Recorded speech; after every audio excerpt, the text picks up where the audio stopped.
Welcome to another edition of the Sports One. And we are back. We got the full crew in the house.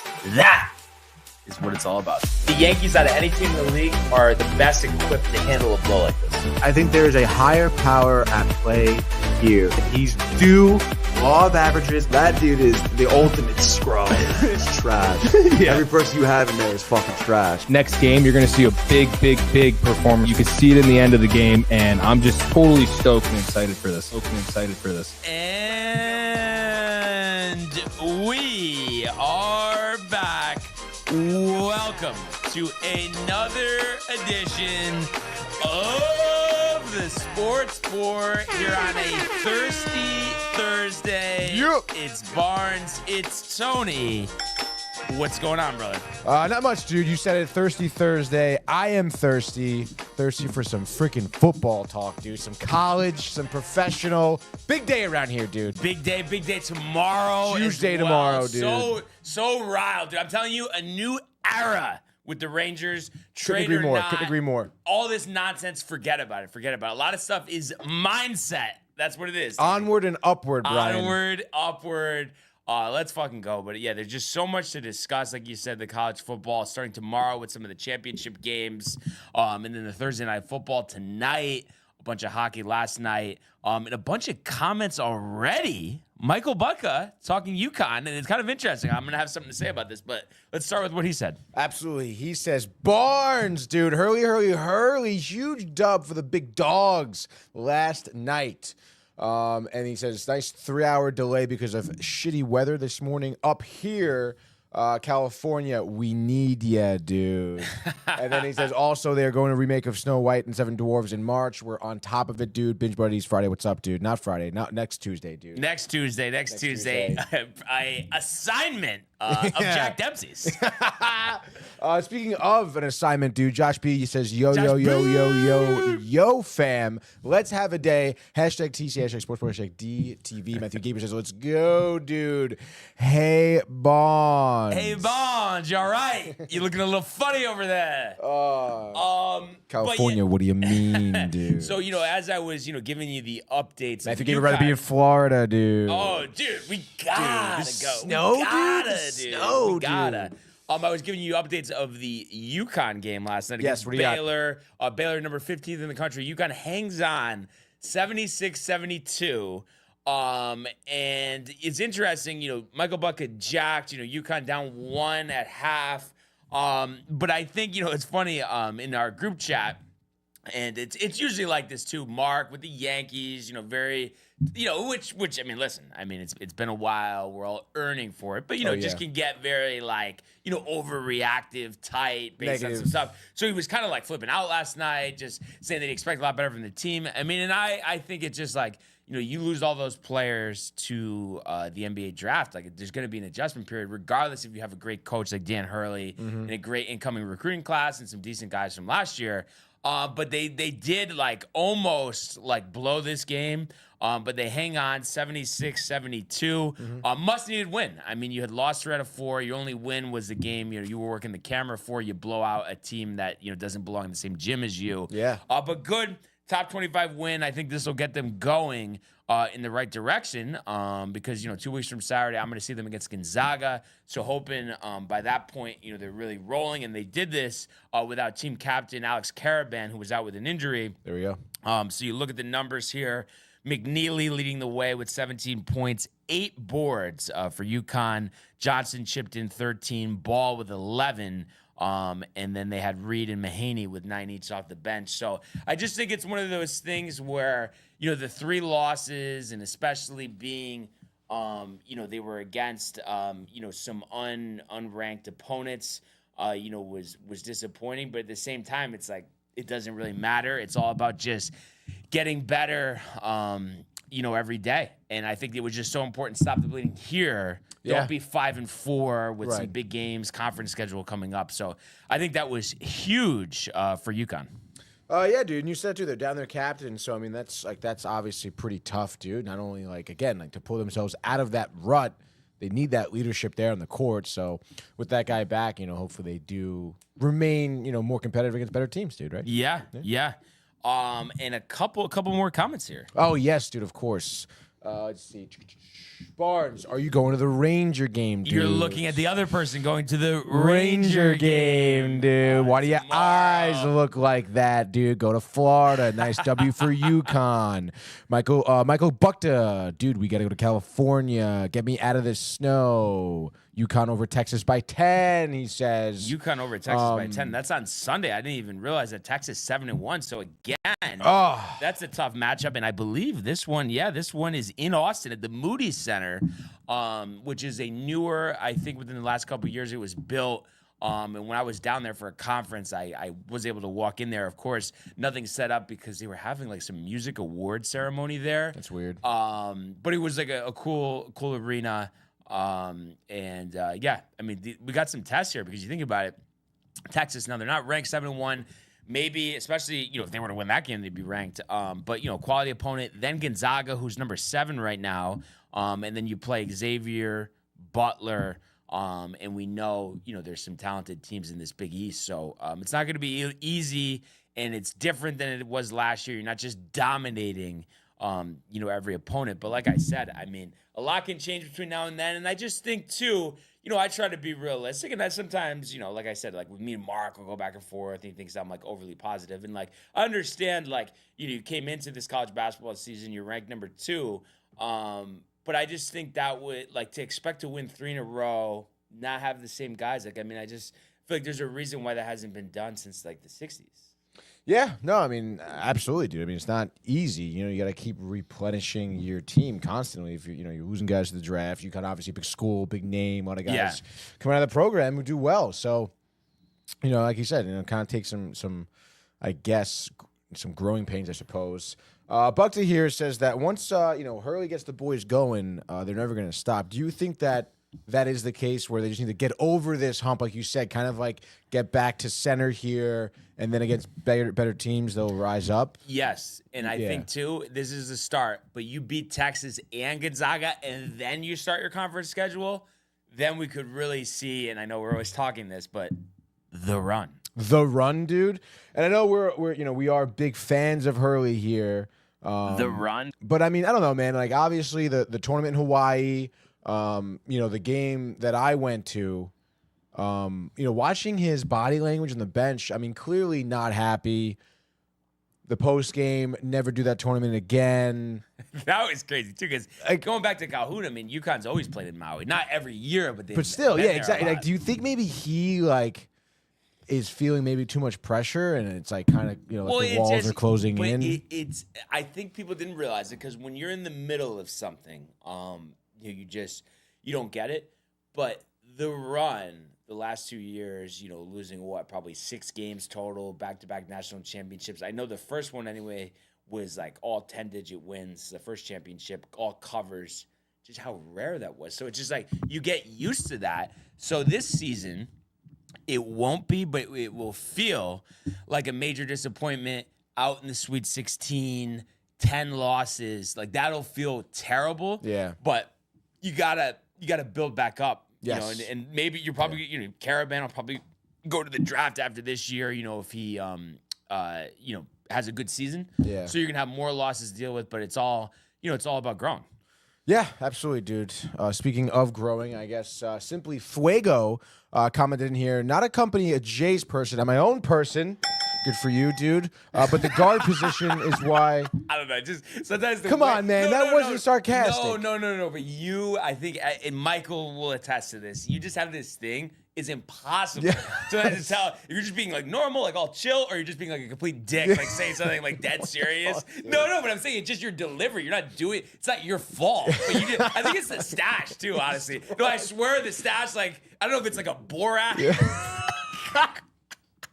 No, come on. You're telling me that besides Michael, other people haven't mentioned this to you? No, I guess a lot of people do say that. And I think, what else plays into it? The tired part of it, too. So then it's like, are you being very, like, stoic? Like, you know what I mean? Like, just trying to, like, sell it? Or, like, what's the deal? But I'm guessing by your reaction there, and not just for this specifically, but that you basically are never, like, really being, like, a complete prick. Like, just being sarcastic. It's just, I guess this is how I come off, dude. Yeah, I suppose it is. In any case, He says that the guard position is why Yukon is struggling specifically. You lost Castle. Yeah. And you lost Cam Spencer. Cam Spencer was a godsend for this team last year. All the 3-pointers he hit. So that's a big difference right there.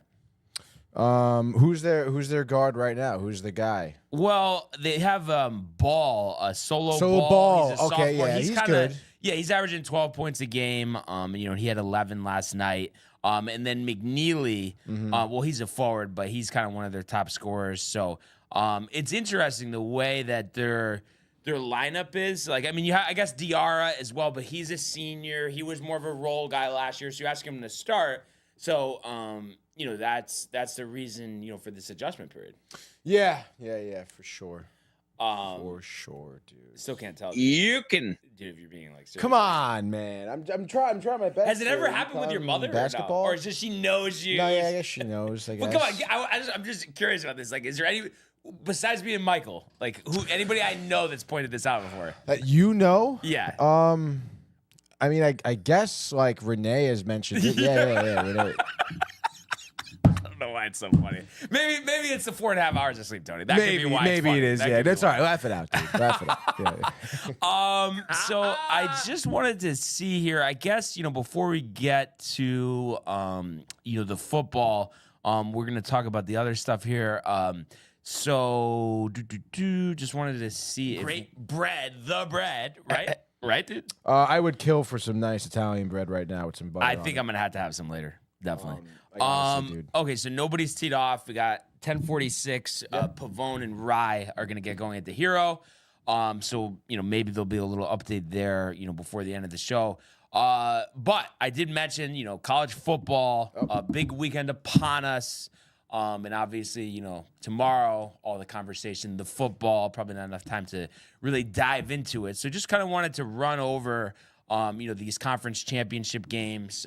So what we're looking at here, and obviously one that's probably not getting a ton of eyeballs. And I believe, let's see, there's three conference championships that don't feature ranked teams. So we won't spend too much time on those. Okay. Western Kentucky, Jack State. They changed their name. Maybe used to be Jacksonville State.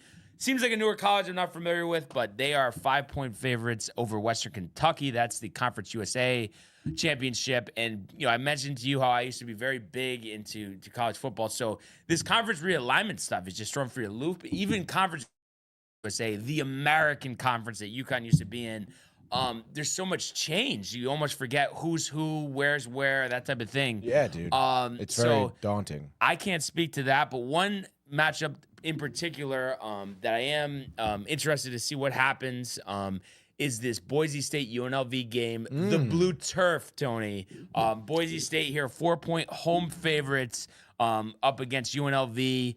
This is two ranked teams, and if Boise wins this, they will clinch their first trip to the college football playoff. I mean, you gotta like that storyline, first trip college football playoff. I know you get riled here for the blue turf, but I mean, I don't know. Do you think they can handle? And they beat UNLV by 5 earlier at this season. UNLV. And I think at the end of the day, I mean, it's all about Genty. I mean, 22, 28, 7.3 yards per carry, 28 touchdowns. I mean, we're talking LaDainian Tomlinson numbers back in the day.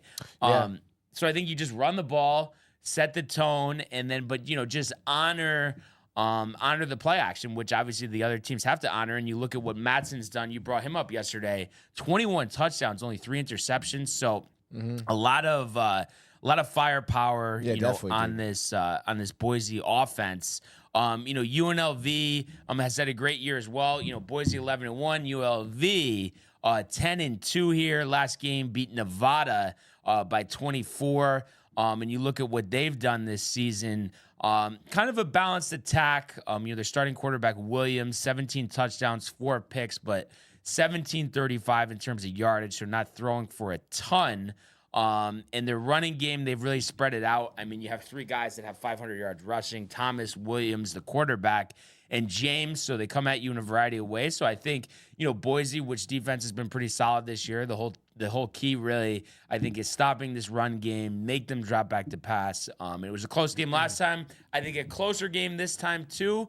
But I think 4 is a small number, so I think Boise, can win this by a touchdown. So that would be my selection here. Boise with the -4. The 57.5 is kind of tough. It's like which direction you go. But I don't know. I guess I'm just kind of thinking like conference championship game. Maybe things played a little tighter. The cold weather. So I'm thinking under. Just kind of curious what your thoughts are on this, Tony. The blue turf. Yeah, no, I know the blue turf here at Boise. Second crack though. College football teams don't get that chance that much. I've noticed that doing some research here. Yeah. It seems There's like a lot of these teams never played each other before this year, you know? So it's very interesting. But how is it trying to defeat the same team twice in college football? Is it something there's a mixed track record. Yeah, mixed track record. But there are definitely the times second time around. Yeah. It's like, what was it? I think for NFL, it's always the third time, trying to beat someone a third time for a season. But I just think there's just something about having that dynamic player in Genty, being at home, and a quarterback who has played pretty well. I know you haven't asked him to do a ton because you're running the ball a lot. So I just don't see how they lose, honestly. Yeah, no, but even so, I mean, again, just doing the little research I did on some of Boise State, Madsen seems to be a quarterback that can also roll out, like, you're in the red zone, they will play action, roll out. All of a sudden, he's running it in, and also that game that Boise State beat UNLV.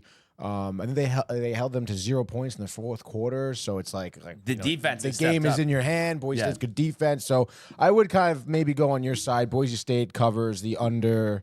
The cold weather, like you said, tightly contested. The blue turf. Maybe we'll pull it up on my phone at the Rangers game. Maybe, dude. Maybe.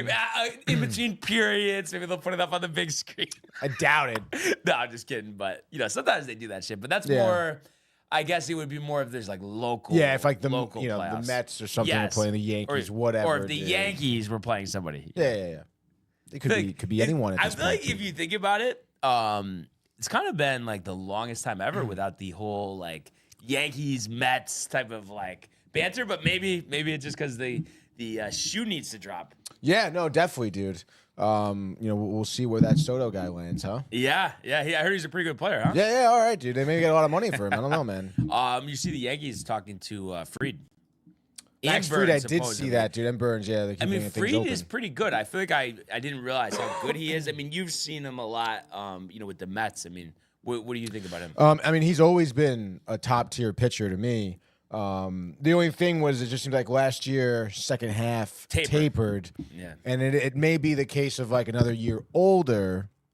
And they're saying, though, contract-wise, like less than Rodon. So, I mean, to me, that seems like a bargain. If the contract is there, I mean, absolutely. Like, take a chance. Why not? In a different market, different mindset, it feels like he's a $200 million pitcher. And they're talking like 130. Which is crazy. And again, like, throw him in your bullpen. Yeah. But you don't even need to throw him. Who are you talking about throwing your bullpen? Fried, I'm saying, if need be. Oh, if need be. I thought you were saying, like, just from the jump. Oh, no. Yeah. Well, I'm saying, like, I don't know, not for nothing, but he's like. Got the arm. But the Yankees rotation, good. Good, but I think, he represents, an upgrade for sure. Yeah, no, definitely. And I think we've just seen, it's funny, you always think this, and obviously, the Dodgers, were a prime example of this last year, but you never have too much pitching. Like, you think it's like a problem. Like, oh, what do we do with this guy? That it's impossible this day and age for someone not to get hurt. Absolutely. Impossible. So that it just made me think of that. Army and Tulane playing in the American Championship. This one is actually going to be played at West Point. A lot of these conferences have neutral sites, but like the lesser conferences, like the Mountain West, do it at the home fields. So this is an interesting game because we saw Army, they were undefeated going into that Notre Dame game. And, they have, they got absolutely waxed by them. Tulane is 9-3, was number 17, didn't even lose, but for some reason was dropped. Or no, never mind. They did lose to Memphis, but they were dropped from the rankings. So, they've had a good year.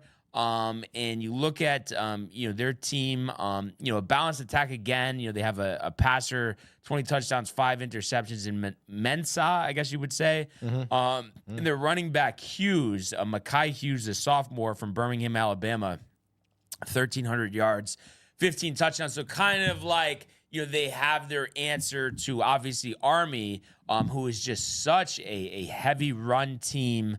Your leading passer has 8 touchdowns, 1 pick, is under 1,000 yards passing at 860, but is a 1,348-yard rusher, so they do a lot of triple option. Their top running back, Udo, 906, 9 touchdowns. I've kind of wrestled back and forth with this one, Tony. I mean, I think it's big, home, and I'm sure they travel all the places anyway, but there'll be even a bigger presence of, all of the Army, members all jacked up, the school spirit and stuff. And it feels like this is a good matchup for them. Notre Dame is a complete mismatch, but I'm expecting them to win this, even though, you get a little nervous about a team that's kind of one-dimensional, but it feels like this is a task that they're ready for. Okay. You're questioning it. Well, based on what I was looking at, dude, which again, limited, but I'm going to ride the green wave on this one, dude. Let's go to Tulane. Shout out to Jay's sister. Some fire. She goes there. So that's kind of why. No. If I have anything to do with it. Well, obviously, like initially, I'm thinking, oh, the Libertellis. I'm gonna probably root for Tulane, but then even diving into it, you look at what's going on. I mean, again, you mentioned it. Army being pretty one-dimensional. Tulane seems like they have some offensive prowess in terms of their running game, their threat downfield. Look at some of the scores they have. Again, I don't know much about matchups, but I mean, you're looking at Tulane's season. I know they're 9-3 here, and I guess compared to some other teams that seem like they only have 1 or no losses at all these matchups, you look at some of these games that they had. I mean, you're looking at multiple games here where they've given up single-digit numbers or no points at all. So I don't know, man. I think their defense is pretty solid, it seems. And I would say that their linebacker, Tyler Grubbs, looks like an absolute dog. And I'd say he clogs up that whole middle of the field, and Army goes nowhere. Interesting. What do we have as a score prediction here? Dude, I would think somewhere in the ballpark of like, I don't know, 27-10? 27-10. 27-10. Okay, so Tulane and the under. I'm going to say Army and the under. Army's had some higher scoring games this season, but just, you think about a Naval Academy, you're not thinking, especially because running the ball, the clock winding. Yes. So yeah, I like Navy and the under. I'm going to say 20-10. I think that sounds about right. Wow, okay. 20-10. I think they run for 250 on the ground. Obviously, that's mostly what they do. And it is amazing. And I know, listen, like they're not playing, top 10 opponents every week or anything, but that a team in college football, we know how much competition there is out there, the NIL, all these talented players. It seems like there's more than ever that they could go 10-1 when the other team knows what they're doing. And I know you could run it different ways, the triple option, running it with the fullback, running it with the quarterback, pitching it back. Kind of crazy, though. Like, I feel like you have to be really good at what you do if the other team knows that you're running the ball, but just can't stop it. Yeah, absolutely, dude. Unless they're Notre Dame. Unless they're Notre Dame, I guess. And then Army is playing Navy soon. No, is that coming up? Next week. That is next week. Yeah. But, like, where does that sit now? Because this is, like... This is a conference championship game. So then Army-Navy is what, though? It's just a regular season game, and it's always played the same week, the week after the conference. They want it standalone, only game before all the bowls start. America focused on it. I mean, that's dope. I love that. But like, if you're Army and you won the conference championship, you go on to a bowl, right? A bowl, yeah. I guess what it is with the playoff is I'm still like actually just a little confused about the whole format, like rules of it. But I guess they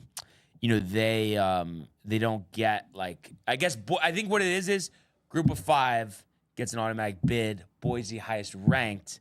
And then Army right now, 24th, they're not going to jump all the way up to 12th to get in. So yeah, this is where college football starts to lose me a little bit.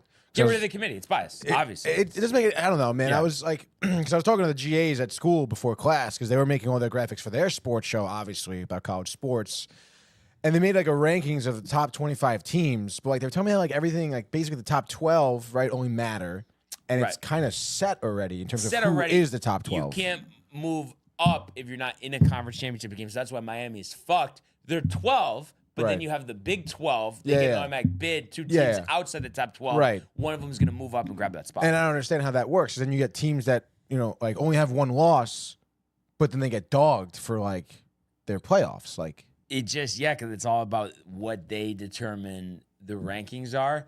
And it's like, they're putting right now basically a 3-loss Alabama team, and I know I was mentioning this yesterday, in over a 2-loss Miami team that started 9-0.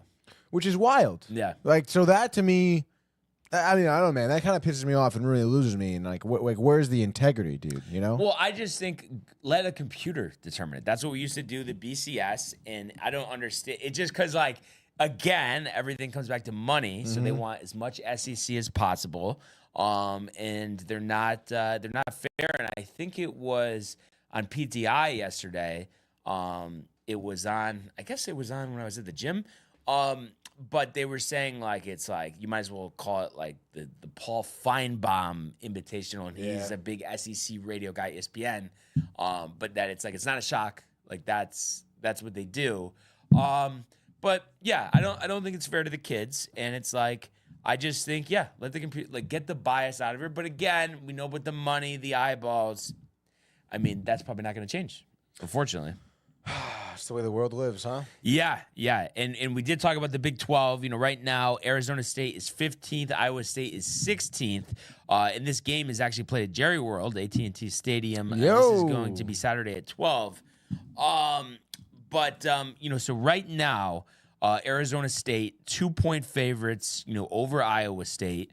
And you look, at these two teams. I was just seeing, I guess. Becked. They haven't played this season, right? No, it doesn't seem like it, dude. The Big 12 has really expanded, so you forget who's in the conference, who's not. But you can't play everybody because of the size of the conference. Crazy. But Iowa State comes into this matchup. They've won their last 3. Arizona State looks like they are on. Is it a 5-game win streak? Yeah. Yeah. Their last loss was to Cincinnati back in October, so they've been quite on the run as well. And they have a good rushing attack. Sketty-Bo. I don't know if you saw that one in your research, Tony. 5.7 yards per carry, 1398 yards, 17 touchdowns. Their quarterback, Levitt, 21 touchdowns, 5 picks. So I think that's the key. We talk about these teams that are in conference championship games. Why are they in conference championship games? They have efficient, balanced offenses, or they're proficient on one level, like an Army. And their quarterbacks aren't turning over the ball. How many of these quarterbacks are we looking at and they have like tons of interceptions? Like 0. That's why you're in the place that you are. So Sam Levitt, the freshman, has done a great job for Arizona State. And you look at Iowa State here. They have kind of been more of a passing team, and they've kind of spread out their running, but backed the quarterback just over 3,000 yards, 20 touchdowns, 8 picks, the sophomore. And you look at the runnings, they got Hansen at 618, Sama has 547, Jackson has 373, and they have 2 1,000-yard receivers, which you don't see in college much, Higgins and Noel. So they're looking to pass the ball. They have guys that can run the ball. So it is kind of interesting. And Arizona State, has been on this run. So it's kind of tough to say, what's going to happen. And I think that's why the spread is set at 2. But, I guess I'm not that confident in this one. But I guess I'm going to go with Arizona State here. They've been on the run, and I think Iowa State, just knowing that they're looking to get the ball to those 2,000-yard receivers, I think gives ASU an advantage because they can run and pass. So I think a close game, but maybe a turnover or 2 late. And this is one that I think will go over. But I'm going to say 31-24 ASU over ISU. So that's ASU -2 and the over. What about you, Tony? You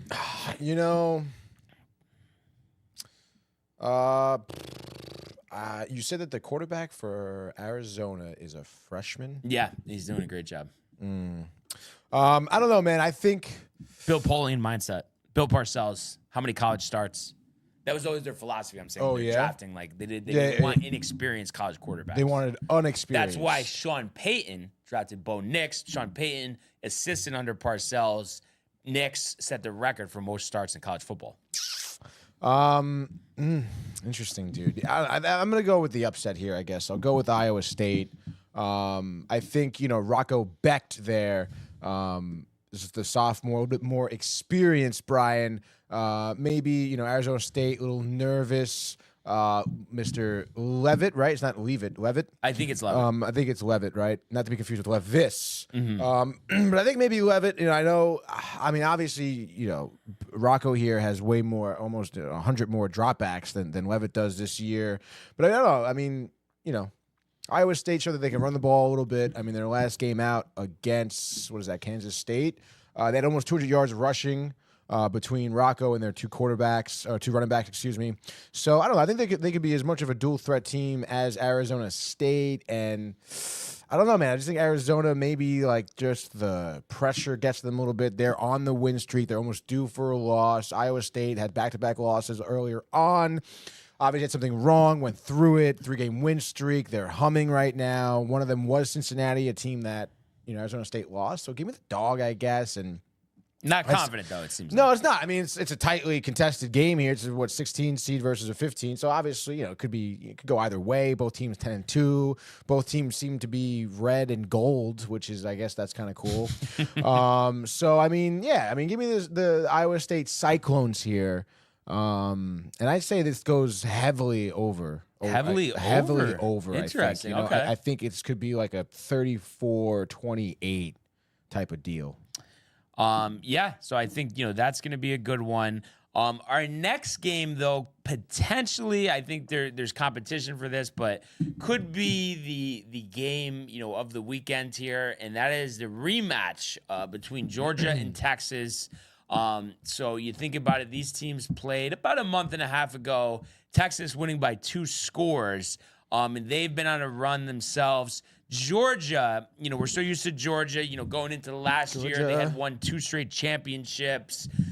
Carson Beck, has been there a while. They've been there, done that. But I didn't like the way that they looked in that 8 overtime win over Georgia Tech, a team, you think about Georgia being in the top 10, that would roll over Georgia Tech. And they did nothing of the sorts. That defense giving up all those yards, all those points. So when I look at this one, Texas is rolling. Their only loss of the season was against Georgia. So this is your typical, a vengeance, of that loss. I think their defense is looking great. They beat Texas A&M on the road last time, only held them to 7 points, 17-7. They beat Kentucky the game before that, held them to 14. Game before that on the road against Arkansas, held them to 10. And then Florida, they held to 17, won 49-17. So you think about what their defense is doing, and I like what they're doing now. They're starting to, and he had to play a couple of games this year because of injuries to Quinn Ewers, who they're talking about. Is he going to the draft? Is he trying to stay around? One more year to get better draft stock. His stock has kind of went down this season. So with injury, 2307, 24 touchdowns, 7 picks. But the player that everyone's focused on here, Archie Manning, Tony, 9 touchdowns, 2 picks. Had that big rushing touchdown last game against Texas A&M. So they've been starting to do packages with him, almost like a Justin Fields type of scenario. But he can really sling the ball as well. So I'm interested to see how they use him in this game. They have, been more of a passing team this year. Their leading rusher, Wisner, has 812 yards, 3 scores, also Blue, 562 and 6 scores. And then the leading receiver, the tight end, Helm, has kind of been the safety valve here. The senior tight end, 48 catches, 600 yards, 5 touchdowns. When you look at the other side with Kirby Smart, with Carson Beck in Georgia, Beck has had a good year. Maybe the interception's a little high, 12 picks this season, in 12 games, so he's averaging a pick per game. But 34-29, that's a lot of yards. And he spread the ball out as well. He's got 4 different receivers with at least 300 yards receiving, the top one being Smith, 709, 4 touchdowns. And on the ground, not Travis, but is it Trevor? Yes, it is Trevor Etienne, the brother actually of Travis Etienne, who's on the Jags. Him and Frazier have been splitting the running back duties. They're combined over 1,000 yards, 15 touchdowns. My whole thing is here, Georgia's a good team. Kirby Smart is a good coach. But I think the difference in old Georgia against Texas, they win this game. The defense, you think about all the number 1 draft picks that they've had over the last couple of years. They don't have that type of defense, and I think Texas does. And that's why I think Texas will win this rematch. I think it's an under game as well. And if Ernie wants a prop bet, I would say Archie Manning with the anytime touchdown. I feel like they're going to have a way to put him in the game here. I think it's close, but I think Texas prevails. I'm going to say by the final score of 20-13. So it's Texas, and it's the under. What about you, Tony? I mean, it's so tough, dude. Because I do like Texas. I like the Longhorns, but I don't know. I mean, that 8 overtime game is so weird, dude. For Georgia? Yeah. I mean, not for nothing. Like they were down 20-6. No. Like they came back in the fourth quarter. Oh yes. No, they were down. Yeah, like they were down not by a playing lot. well. Like they didn't. I don't even think they even scored the first half of that game. So, I mean, I don't know. A team like that, you're coming off of that 8 overtime high. I mean, you think any chance that they're just so jacked up that it's just like an absolute like landslide? No, you don't care. You don't like Georgia. No. But Kirby Smart sucks, dude. No, it's not that. I just, you know what I mean? It's like UConn this year. It's like UConn Right. having the mark expectation that UConn is going to be that powerhouse, blowing teams out, winning tournament games by double digits. It's just not going to happen. So that's my thought here. Yeah, I don't know. I would say let's go Bulldogs, dude. I think that it's a similar formula against Georgia Tech, right? I mean, Yeah. It's going to be a late fourth quarter comeback, and I think Matthew McConaughey is going to be crying on the sideline over there for the Longhorns. And I think at the end of the day, it's going to be Beck, like a 2-minute drill down the field, and he ends up rushing it himself for his second rushing touchdown of the game. And that would put, I would say, the Bulldogs up. I know 49.5. I mean, 28-21 Bulldogs. There we go. Wow. Interesting. So that And a big thing for you here Is the is under. the motivation of the way last game went, and then also, are you just thinking about how they beat them earlier this season? Is that both. kind of- Yeah, absolutely. I think both of those factors too, and I like their duo running backs, Frazier and ETN. Yeah. Like, let's go, dude. Yeah, the pedigree, ETN. Yes. Love that. So the competition for game of the weekend here, Penn State, Oregon. And this one is at Lucas Earl Stadium, obviously home of the Colts here. Oregon, number 1 team in the nation, 12-0. Penn State, 11-1, only lost to Ohio State. But James Franklin, their head coach, has had the reputation, and I think he's been there about 10 years or so, just not winning big games, not beating top 5 opponents. I don't know if he's ever done it. That's something I would have to research here. But I feel like it's just one of those things. It's almost like what we were talking about yesterday. No, Tony, I'm not starting up the whole debate, but the whole McDavid, like winning, not. But you know what I mean? I've always been, and sure, there are those guys. You think about the Buffalo Bills with Jim Kelly, 4 straight Super Bowls. You think about what the Cowboys are going through right now. You do get those thoughts. Like there are guys that just, aren't capable, that just aren't going to get over the hump, like a Phillip Rivers as well. And even in a sense, like Kirk Cousins or Matthew Ryan. Those are just some recent examples. But I feel like this Penn State team is good. And I just think Oregon, 12-0, and you look at, they did blow out Washington last time, had a nail biter, though, against Wisconsin and Madison the week before. And I just don't know how much, Boise gave them a run earlier this season. But other than that, I don't know if they've been tested enough. So I kind of just look at Penn State and, the desperation of finally getting over that hump and what it would do for this program to finally win the big game and what it would do for James Franklin as well. They've had somewhat of a balanced attack. Aller, the quarterback, 18 touchdowns, 5 picks. Singleton, the leading rusher, 733, and then Allen as well, just behind him, 698. 12 touchdowns combined between the two, and Aller, the quarterback, also has 5 rushing touchdowns. And, of course, when you think of Penn State, you think about the defense, the history with Joe Pa going way back, the linebackers, they used to call it linebacker U. And of course, you play Maryland, different situation, but you held them to 7. You did sneak away at Minnesota, winning by 1. You blew out Purdue. You blew out Washington. And then you had the 7-point loss against Ohio State. And, you look at, what Oregon has done. They've been, on the sides of these double-digit wins other than Wisconsin. So I think this is a tight game. And you got Dylan Gabriel, too, the quarterback for Oregon. He's been in college is for what feels like forever. Officially speaking, this is his 6th season, 3rd school, first 3 at UCF. Previous 2 at Oklahoma, and then this past season at Oregon. Good numbers, 24 touchdowns, 6 picks, so he has the experience. But maybe it's short-sighted. Maybe it's like, are you not paying attention to what's going on in the past 10 years? But I just feel like Penn State, James Franklin, they are due. They are due in a big way. And I think this is a tight game. 49.5 seems like it's a total for all these games. Penn State plus 3.5. So give me Penn State plus 3.5. I think this is a nail-biter. This is triple overtime, but kind of interesting. Not that high scoring for triple overtime. I'm going to say they're going to win 26 to 24. So, they'll start going for the 2-point conversions after the second, overtime. So a tight game. And I guess it would be just 26-24. So that would be just on the over, actually. So I'm going to go Penn State in the over. I like the Penn State call. I had that definitely circled over here in my book. Not chalk. Not chalk. Absolutely not. And I didn't know that about Dylan Gabriel. Yes, he's 6-year quarterback. 6-year quarterback. 3 different schools. I don't like that, dude. Yeah. And would you say UCF? And what was the other one?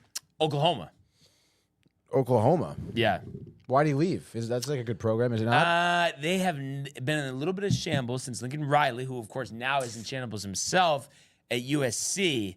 So that's kind of why he left. They have Brent Venables, who was the Clemson defensive coordinator under Dabo. So you see this a lot, guys playing 6-7 years, multiple schools, this and that, and he's done well. Like I said, I don't know if Oregon's been tested enough. I just feel like Penn State is just like Franklin wants to really prove, everyone wrong here. And how about this? Top 5 teams, take a guess. James Franklin, 14 times. What's his record? Against top 5 teams in 14 games? 6-8. 1-13.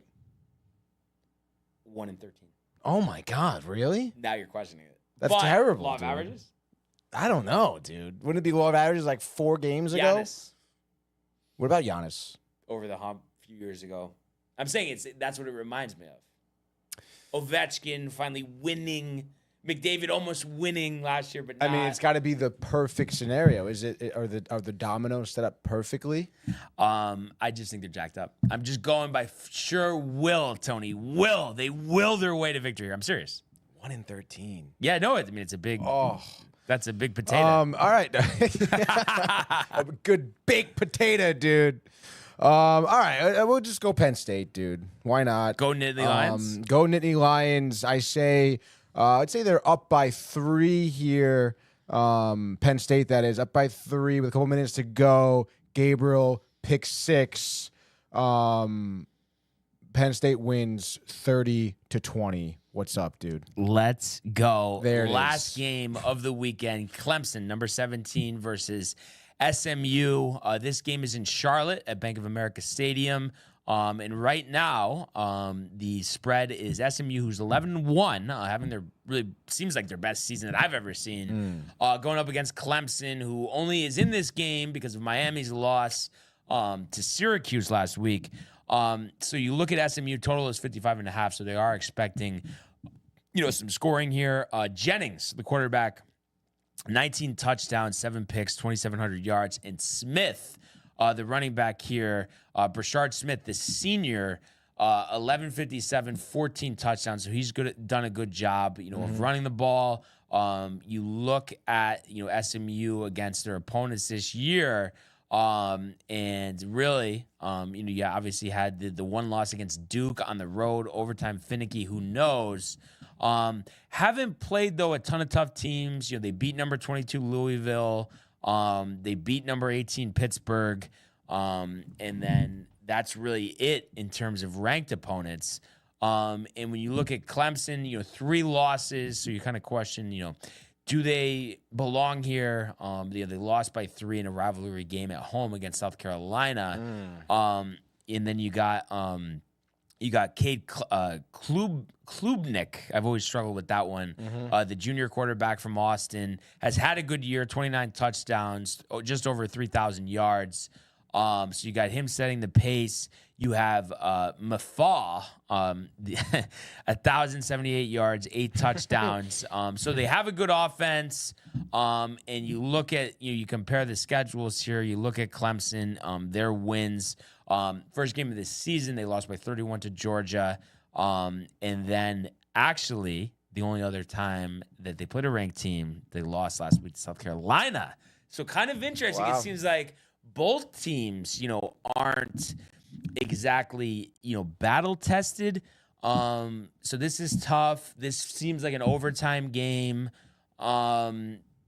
So, I don't know if it's just as simple as Dabo in a big spot. You go with him, the quarterback, he's been there for a while. So I'm not entirely convinced here, but I'm going to say double overtime, Clemson and the over.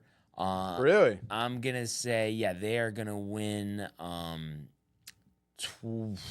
38 to 31. Okay, 38-31. What do you got, sir? Give me the Stangs, I think. You mentioned it earlier before. It seems like they're having one of their best seasons ever. Yeah. And I think that's partly in due because of Kevin Jennings, their quarterback, sophomore. It seems like, I'm not sure what happened last year, but it seems like he's having his first full season as a starter here. And he's just absolutely exploding onto the scene. 294 passing attempts, 196 completions for over 2,700 yards, 19 tutties, 7 interceptions. So maybe a little trouble with the picks, but nonetheless, the offense is there.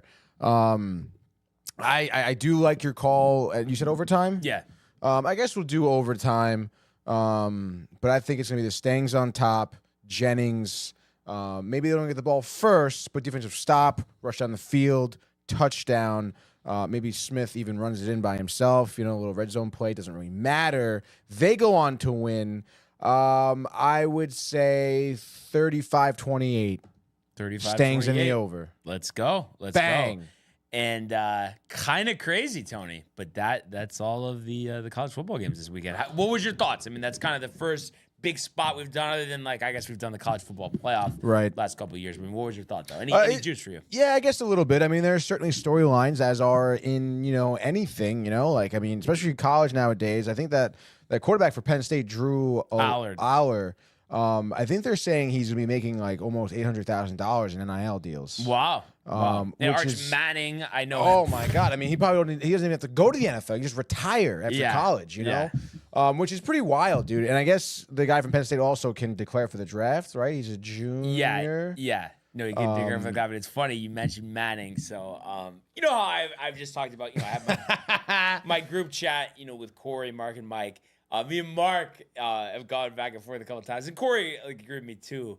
But this debate about Arch Manning, so he redshirted. I guess what it is. I guess is it technically last year was a redshirt. Yeah, so this is actually technically his freshman year. But after next season, he gets declared for the draft, and Mark is just so set on he's the 5% that cares about the degree, wants the reps. And he's not gonna come out, until 2 years as a starter. And I've just been going nuts, just being listen, obviously next season full-time starter could flop, but there's no way if he's in line for #1 pick that he's gonna go back to get a degree. I don't care how much NIL is paying. There's more money in the NFL, and we've just seen when these guys are in a position to go that high in the draft, they're going to enter the draft. Yeah. But it was just funny, he's just so set on it. And then that's just my thing. And it's funny. I was talking about this with John last night. I don't know if you're kind of like this too. Well, I guess, obviously you are. Think about, our debates we've had. But just with sports, for some reason, it's this trigger for me when somebody says something and it just feels like it's the complete opposite of what reality is. Like I just can't let it go. Even though it's like even the person, they're not gonna get off what they're saying. Right, absolutely. But you can't help it. Can't do it. Yeah. So just kind of funny there. That's so funny. By the way, your mother checks in, says hi fellas. And then Ernie, good to hear from him. Glad he got to Florida safely. Says logging in at Harry Potter World. Let's go. Dude. Packed by 3 and a massive yeah. Dude, the butter beer at Harry Potter World, absolutely beer. Delicious, dude. What is that? It's like in Harry Potter in the universe, like that's like their drink, like at the pub. Butter beer.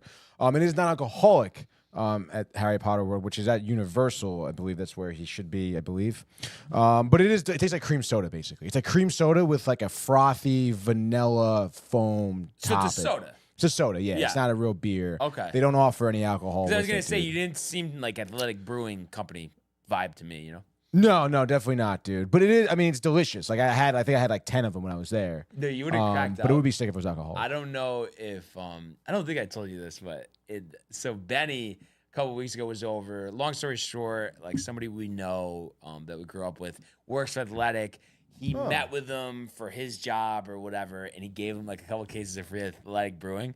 But it's like, it's like with us. Like, we got, like, what do we do with it? When he comes over, like, it just wants people to drink it, wants to leave it at, like, our place. Like, what? He's trying to, like, force it. Just have one, dude. Try it. It's pretty good. And I'm just like, dude, like, I'll just have a water. Like, and I just don't understand it. And I guess it's, like, somewhat common, like, at offices and stuff, because people, like, love the taste of beer, so they're, like, drinking those. But it's, like, why? It just seems like such a waste of calories. Yeah, dude. And then also, like, don't you smell like beer then? Like, probably. Like, that can't be good. It's just one of those things. Like, I understand for, like, people who are sober or whatever. Like, but if you're not, and also, like, you're not looking to get popped, like, I just can't see, like, wanting to just taste that. Like, why? I don't like the taste of beer that much. No, definitely not, dude.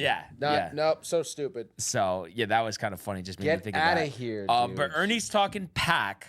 So let's go to the world of the National Football League. He wants Jefferson, climbs the ladder. Oh my goodness! Justin Jefferson, the catch of his life. Burrow fires, intercepted, picked off at a pick six. Minka Fitzpatrick, an absolute ball hawk. Niners twist up front and get to Tagovailoa. Bosa again. Mahomes escaping, on the move, stops, spins, flips it forward for the touchdown. Stop it. Aaron Jones, what a tackle. Quincy Williams with a pile driver. Hardware. The hardware. Where are you, dude? Kind of crazy. Almost forgot, honestly, there's Thursday Night Football. I forgot today was Thursday, dude. College football got me in a whirl. This is like a weird post-Thanksgiving in between Christmas time where you get kind of foggy, doing the shopping, snowing already, dude. I'm all out of whack over here. I'm not going to lie, dude. You think you're out of whack? Yeah. We'll save that for another time. We'll save it for another time. But the NFC North, your team, the Lions, Tony. Let's go, dude. Campbell, Gibbs, Goff, St. Brown, the Coffee, up against Ernie's team, Jordan Love, Josh Jacobs, Matt LaFleur, old rivalry. You look at this game, total here set at 51.5. Detroit, 3.5 point home favorites. And last time these teams played at Lambeau, Detroit did walk away with the victory in that one, 24-14. And that was a while back. But that was in week 9, actually. And Jordan Love, back from injury, kind of wasn't in tune yet. I know that it was raining a little bit. But when you look at this matchup, I know you're Lions, but just, what do you see in this matchup? I feel like the Packers, after a difficult start and losing Love to that injury in Brazil against the Eagles in the opener, have really put things together. I like the way Jacobs is running the ball. And I think the defense, has played pretty solid. And obviously we know Detroit, you lose that game to the Bucs in the opener, and it's just been the run, 11 straight victories. What are you thinking here? What's the matchup? What are you looking for? Dude, that's so tough, I guess. I mean, I know maybe at this point you might be thinking record-wise, like, oh, Lions, but I don't know, man. I think the Packers, in terms of a quarterback matchup, I mean, it's pretty tight for me. I mean, I know Jordan Love, maybe the numbers aren't necessarily there, but Jared Goff, I mean, yeah, he's missed some time, and you know, at this point, believe it or not, even though all the running, you know, Jared Goff still has 340 dropbacks here, almost 2,000 yards. So I mean, obviously he's been off to a great year. Love, you know, I understand he was leading the league in picks. I don't know if he still is at 11, but regardless, I feel like he was, you know, 4 weeks ago he was at 8. You know, so I think he's definitely limited. You know, the picks in terms of the second half of the year. So I don't think that's going to be an issue for him in terms of turnovers or anything. Oh, man, this is a really tough matchup. I would still I would imagine that, you know, the Lions have that ground and pound game going. You know, anytime touchdown, St. Brown for sure would be a great prop bet to get to. I mean, I don't know, man. Maybe, like, I'm tightly contested. Like, Detroit ends up, like, probably pulling it off, I guess, but like you're talking like field goal, game ending. And I know I don't really go for those type of endings typically, but I just think, you know, between Jacobs, Gibbs, Montgomery, I mean, both teams will be humming a little bit in terms of the running game, opening up Jordan Love downfield. Jaden Reed has been a top receiver for the year, and I mean, and we've talked about it too. I mean, the Packers have multiple, you know, receivers, or Jordan Love has multiple receivers he can look at certainly. As well as the Lions, too. I mean, we've seen Sam Laporta get in the mix. I mean, I would think that this is, yeah, high-octane offense over Detroit, you know? Interesting. And by the way, Love, 4 touchdowns, no picks last 2 games. There we go. What do you feel like the Packers lack that is going to ultimately result in them falling short here? I would think the power to stop Detroit at the end of the day. Run it right down the middle. Yeah, I do think so. And I know the last 3 games they've tied up their defense. You know, only giving up 17 points to Miami. That was a great win for the Packers. San Francisco have been, you know, their win was, again, emphatic, 38-10, only giving up 10 points to the Niners. Is great, but, you know, their offense has been kind of in shambles. Chicago was tight, but again, only kept 19 points on the board for Chicago in that win. But yeah, I mean, the most recent loss was against Detroit. You give up 24 points. It's the most points you give up in the last 4 games. And then you give up 27 to Jacksonville. So I don't know. Maybe they've been working on their defense, but I think Detroit, like I said, will be able to score. I would imagine that the Packers score more than 14 on Detroit as well, because I think back then, you know, Anzalone is out for the rest of the year. I believe they had him against the Packers then. So I don't know. I think more scoring on both sides, and at the end of the day, yeah, Packers just not able to really stop the Lions marching downfield. It's interesting, actually. You know, more similar than you would think. I was looking at the team statistics. So Green Bay is just under 150 yards as a team. I believe 148 and change per game. Allowing just over 100 yards at 102, while the Detroit Lions are just over 150 at 154, and then allowing less than 100 yards per game at 92. And obviously, you know, some of that was, of course, played with Aiden Hutchinson, who's not playing right now. So I think, you know, I think, you know, there'll be offense here. I'm almost thinking over. Just because I think both teams are just, you know, commit to the run, stick with it. And then what I like about the Packers too is, you know, they've moved on from the Aaron Rodgers, you know, just pounding it into Devontae Adams and Jordy Nelson days, and have gone to like a more balanced attack where it's like, okay, I mean, Jaden Reed does lead the team in receiving, but like he might be looking for Dobbs, he might be looking for Watson, he might be looking for Kraft, the tight end, Jacobs out of the backfield, Wicks. So many different places you could go. So as a defense, I feel like it's tough to game plan. So yeah, I feel good about the Packers in this one. I'm really excited to watch this. I think this has all-time classic. Yeah, I think so too. You know, written all over it, and I don't know if it'll top, you know, the Hail Mary ending with Aaron Rodgers from, you know, years back, like we mentioned. But I do think it will be a classic. But what exactly will happen, Tony? Let's do a Thursday Night Football frenzy. Let's freaking go, baby. Let's go to Lambeau Field. Big Thursday. Ford Field. Ford Field. Sorry, yeah, I'm looking at the last game in Lambeau. We're going to Ford Field here tonight. In what could be, and I know I may have said this earlier because there were some good Thursday night matchups, but quite possibly the best Thursday night matchup we could ask for this year.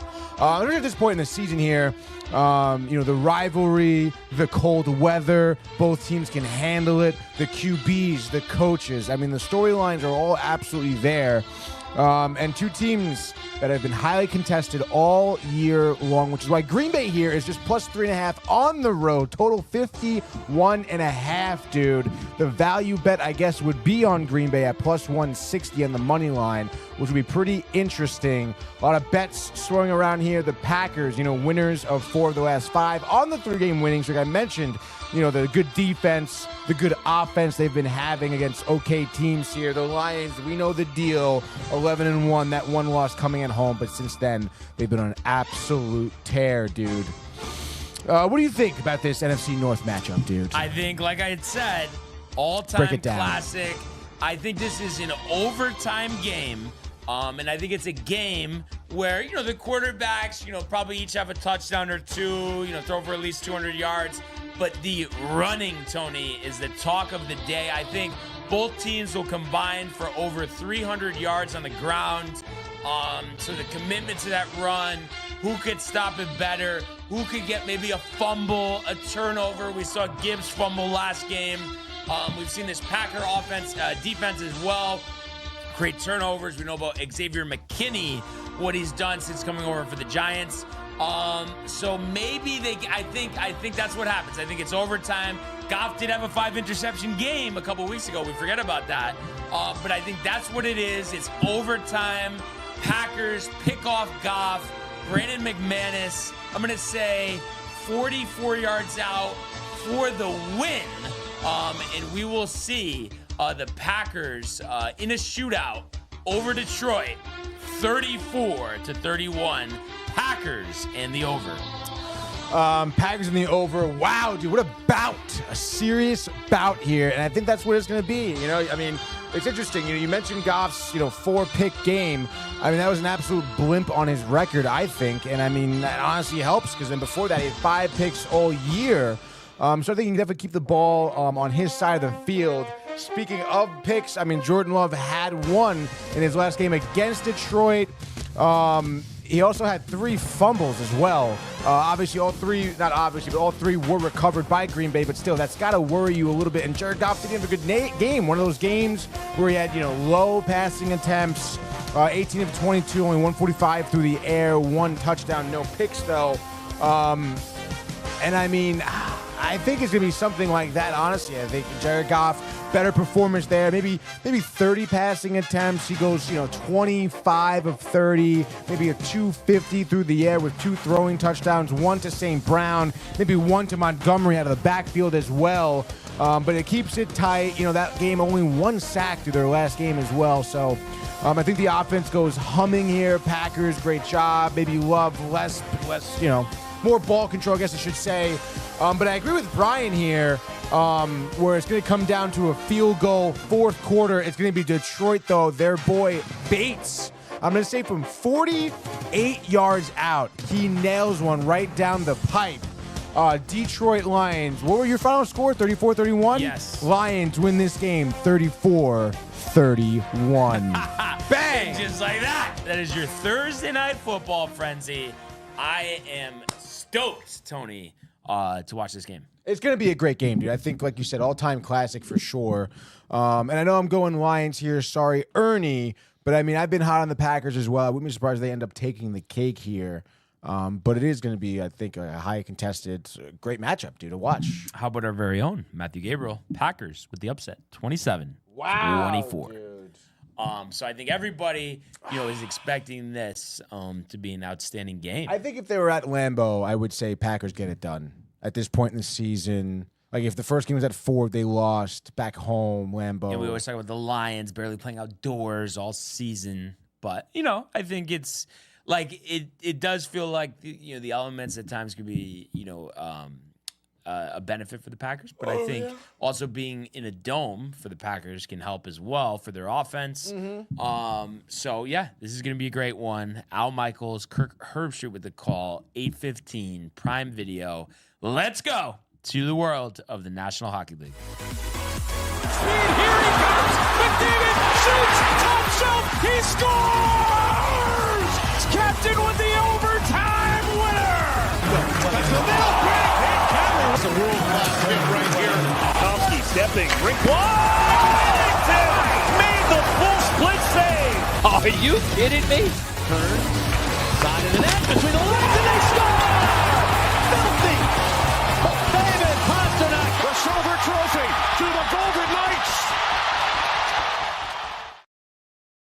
When were you going to hear the Silver Trophy to the New York Rangers? Hopefully, sometime soon. I don't know, dude. Hopefully, Drury has put down the pie and has some type of deal in place. I could go for some Colony right now. I'm not gonna lie, dude. I'm so hungry, dude. Like, so hungry. definitely bacon onion from Colony would be good right now. Yeah. No, it just feels like Sausage onion would also be good. Anything with onion, I guess. Their onion is solid. Yeah.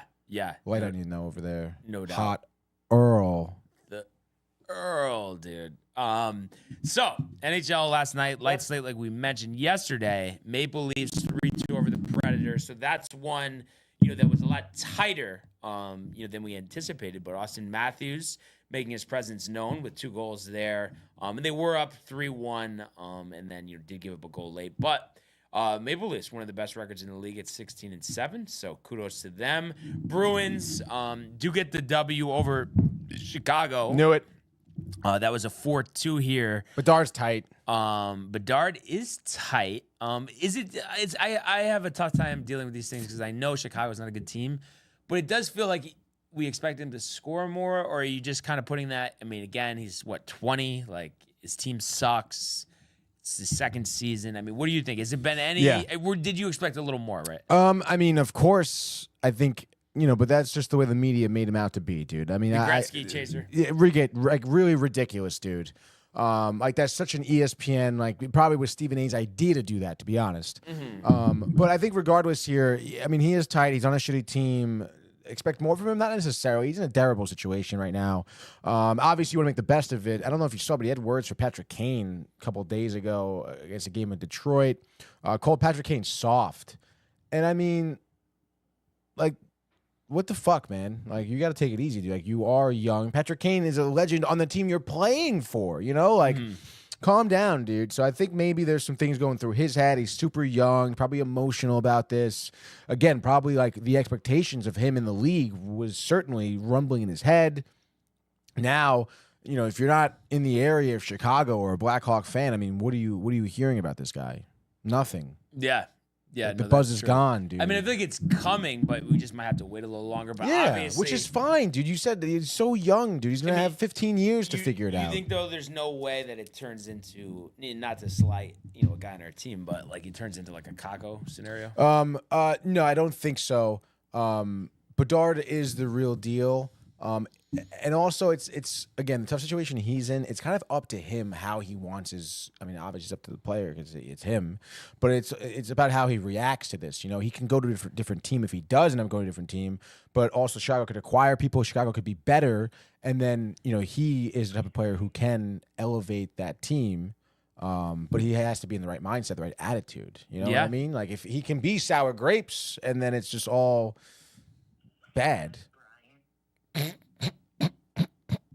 Sorry, no, just one of those things. You get a voicemail. I thought it was gonna give me like the text description. Yeah, of but course, starts reading it out loud, which is not what we wanted. No. So my apologies about that. That's okay, dude. In any case, we can move on from there because it's. The G Knights though were pretty solid. I don't know if you saw our boy Terry, or was it Zegras? I forget actually now. Damn it, dude. Wait, what are you talking about? I think it was Troy Terry that left the game. It was a non-contact knee injury, it looked like. Yeah, it's Zegras. It's Trevor Zegras. Yeah. Not good, dude. It was literally like he kind of lost his footing, got caught underneath himself, and then just fell and then left the game. I think maybe he was softly skating to someone. Nonetheless, G-Knights get the job done against the Anaheim Ducks. Ilya Samsonov, 19 saves in the night. Light work for him, dude. You had Alexander Holtz, William Karlsson, on the board for two goals there, and then Shea Theodore, the defenseman, dude, 2 goals out of him. A big guy, big impactful player for them when they were on their cup run for sure. So good for the Knights though, getting the job done against Anaheim, right? Yeah, absolutely. What more can you ask for, dude? No doubt about it. So the Knights, look like, they're rounding into form. How about the Kings, Tony? We're both around at 3-2. Let's go, baby. And Mr. Warren Fogle, the game winner there, 3-2. Former Oiler, I believe. Yes, I do remember that name. Former Oiler. This is a game they were down 2-0 at home after 1, but then 3 unanswered to win the game here. And it is interesting. With the Kings, it's like you have to wonder, like if they were to make some type of move, come the trade deadline, that maybe they could be more of a serious contender here. No. Yeah, I think so. I mean, right now they're sitting pretty good right now. I mean, they're second in the Pacific, behind the Golden Knights. And they're not, I guess they're 4 points behind them, so you never know. But they are a team certainly that would look to improve their team to be more competitive in the postseason specifically. They're probably going to be there. It's just a matter of, how far they really want to go, dude. Yeah. Because they got the firepower, they got the players here. So, let's go. Yeah, let's go. And a decent slate tonight. Just hate. I feel like, I don't know if you ever feel like this. The calls sometimes come in bunches. Yeah, they certainly do. And it's just so irritating. And I swear to God, I kid you not, Tony. Like, vast majority of calls during the show, every single time. It's like they're torturing me. Yeah, they know. But yeah, bunch of games here. Rangers off till tomorrow. Yep. But what happens tonight? Let's do the Thursday night Frozen Frenzy. All right, baby. Quick run through the NHL on this beautiful thirsty Thursday. Not going to lie, 7 p.m. starting off usual time. Buffalo, New York. The Wangs, dude. The Wangs, dude. We gotta go there, The Jets coming in for a few here. Buffalo plus 115 on the money line, so a little bit of value. Over-under is 5.5. We know about the Jets struggling right now. Losers of 4 in a row. What's going on? So are the Sabres. Who's bouncing back first, Brian? I mean, the Jets, better team. I know we're jacked with Buffalo, the road trip, Thompson, all of that. Nonsense, I say, Tony. Hellebuck, when they need it, off the schneid, shut out, 30-30. And I'm going to say the Jets win this game 3-0. Jets in the under. I literally could not agree more. Hellebuck shutout, 4th of the year, leading the league. You say 3-0, I say 4-0. 2 goals by Kyle Connor, dude. Let's go. Jets and the under. Next game, still 7 p.m. Montreal Canadiens, Bell Center, playing on the Predators here. Montreal plus 110 home dogs here, Josh B. The over-under is set at 5.5. We know the Canadiens just coming off that OT win against the Islanders. Preds, losers of 6 in a row, I believe. No, 5 in a row. What do you got here? Yeah, I'm gonna go Canadiens, dude. Back-to-back for the Predators. Canadiens at the Bell Center. Montembeault. We've talked about Caulfield and Suzuki. I know their record isn't great. They've won 2 more games than the Preds. Seems like they're similar, but I think the Canadiens are more talented. I think that talent alone gets them the victory here. I'm gonna say 4-2. So I'm gonna go Canadiens in the over.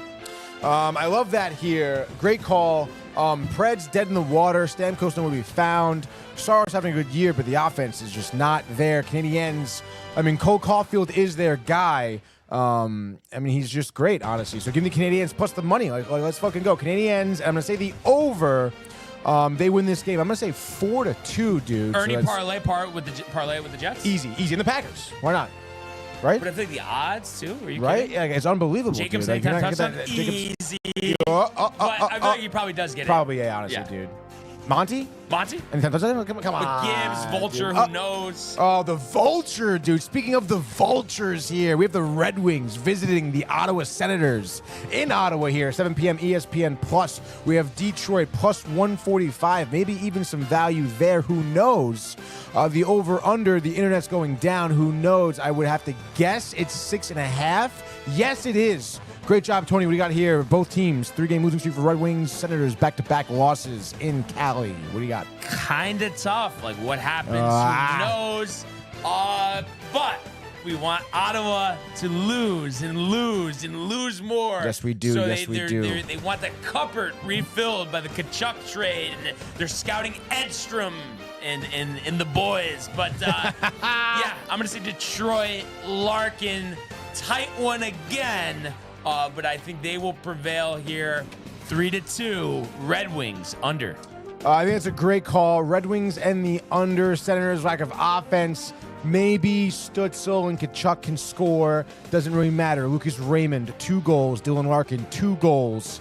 Red Wings win. I'll say 5-3. So I guess Red Wings in the over there. Interesting. Next game now. Let's go to T-Bay, Brian, as the Lightning are taking on your San Jose Sharks. A little trip across the country there for the Sharks. They're plus 225 on the money line. Over under 6.5. It could be a good spot to take them. Sharks, 3-game win streak, beating Seattle back-to-back games, and then Washington in OT. Are they taking care of business against the Lightning? Yeah, this is tough, and I love going with the Sharks. Lightning, 12-9, not a great record, but there's just something about, you're better, you have the horses, you're at home, that atmosphere, I think that will propel them to victory here. So I'm going to say the Lightning win here 4-2. Braden Point with 2 goals and an assist. Under. I'm gonna go with the Sharks are biting, dude. Did I feel like I've changed your, because you were so like at last you're laughing at me for taking the Sharks. I was, and more than not, Celebrini. you was wrong. But Celebrini, good. Granlund having a good year, Blackwood, dude. Vanacek. I mean, the resurgence of the New Jersey goaltenders, could it be? I don't know, but they're on the 3-game win streak. They even beat LA 7-2 earlier on, too. And I think the Lightning are not good. Vasilevsky's looking massively overpaid here. So give me a couple goals by the Sharks here. And T-Bay, I don't know, maybe lack of offense? No, I say Sharks hang on. They win 4-3, we'll call it. Celebrini, 2 goals there, making the difference. Sharks and the over, Josh B. Next game here, we're going to Philly. Torts and the Flyers. Flyers right now in position to jump over the Lightning, I believe. They may even be ahead of them already in the standings, looking for the wild card there. Panthers have lost a couple recently. Washington, Pittsburgh overtime. I don't know what's going on there. Maybe a little bit of an issue. Flyers, 3-game win streak, one of which against the Rangers. What do you got here as the Florida Panthers, minus 185, 6.5 is your over? I wouldn't put too much stock into that win over the Rangers, dude, because the way the Rangers have been playing, and they're not going to be playing like that tomorrow, bet your bottom dollar, Ernie, that the Florida Panthers, I don't care what happened in Pittsburgh, absolutely run over the Flyers in Philadelphia. I think this gets ugly. I think it's 6-2 Florida over, and I'm going to say Kachuk with the Hattie for Josh B. Give me the Flyers here. Tortorella back in the suit behind the bench there. Urson having some good games, dude. Suit up, dude. Suit up, dude. Panthers 15-9-2. All of a sudden, wait a minute, maybe they are human after all. Bobrovsky's showing some signs of age. Maybe the goals against have been going up. Save percentage going down to 890. I think Urson surprises. Okay, the Panthers with his second shutout of the year. How's the fucking prop bet money on that, dude? Give me Travis Konechny with the lone goal here. Flyers win this one 1-0. Panthers go away looking with their heads between their tails there. Flyers in the under. I don't even know what I'm saying anymore. Next game, Carolina, the Hurricanes, Brian, taking on the Colorado Avs, dude. Carolina here, minus 155, over under 6.5. Hurricanes lost 3 in a row. Their last game, it seems like a while ago, it was against the Rangers, though. They beat Florida they lost to Florida, back-to-back games. Lost to Seattle as well. Avs coming off their 5-4 victory against Buffalo, a tight one. What do you think here, dude? Yeah, the Avs are not going to be able to come back from 4 down in the first like they did last game. I know you mentioned the losses with the Hurricanes. Who cares? I think the Hurricanes at home, and I know the Tenders, so I would say take the over at 6.5, which is interesting. But I'm going to say the Hurricanes get this done. Nikas, 2 goals and an assist. I'm going to say 6-3. So Hurricanes and the over in the shootout. I do like that here. Hurricanes, great team. Avs, great team. Avs won last time out 6-4 earlier in November. I think Hurricanes for the last time seeing the Avs until potentially, maybe the postseason. Who knows? But they get it back. They even it up here. Martin Nikas killing it there. Obviously, I don't care about the goaltending issues. We know the goaltending issues over in Av land. Give me the Hurricanes winning this one. I'll say 3-2 tight. Hurricanes and the under next game and going. Final 3 here. Kraken, okay? They are losers of 3 of their last 5, are visiting the Islanders, losers of 4 of their last 5. Islanders here at home, -130. Over under is 5.5. Islanders showing any signs of life here, Brian. It's kind of interesting. Occasionally I get these things that are signs, and last night, for instance, me and John are just chilling, Bitcoin climbing. It seemed like it went up 1,500 in 30 seconds, and I was like, John, this is the night Bitcoin goes over 100K. What do you know what happens? Kind of interesting, Tony. Earlier today, Corey texted me about the ESPN Plus password, watching the Islanders at home. Islanders been struggling with him watching the game. What do you think is going to happen? Islanders get it done. Kraken not that great. Islanders, tight one as always. 3-2. Islanders and the under. Anytime goal for Matt Martin. Must be some odds on that one. Oh my gosh, that is crazy here. I like the Islanders call here, though. Fuck the Kraken. They lost back-to-back games against San Jose. Did beat Carolina, but it's a fluke, dude. I think you can do the Bo Horvat anytime goal scorer there. He's tight. He was part of the OT loss to the Canadiens. Give me Islanders winning this one. I'll say 2-0. Sorokin, shutout. Let's fucking go. Last 2 games here. Where are we going? We're going to Calgary, back to Canada. Flames taking on the Blues here, Brian. Flames -130, over under 5.5. Blues are plus money. Take it what you will. Flames, losers of 4 of the last 5. Did bounce back 3-0 shutout win against Columbus. Blues beat the Jets 4-1. What do you say there, Brian? Yeah, I would say, Tony, it's one of those things do we really know? But we're going to give it our best guess here. Home team, right? Close game, go with the home team. All right. So I think in this one, and just for Tommy, it is Hubert Dow. We get it.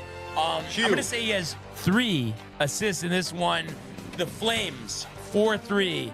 Flames in the over.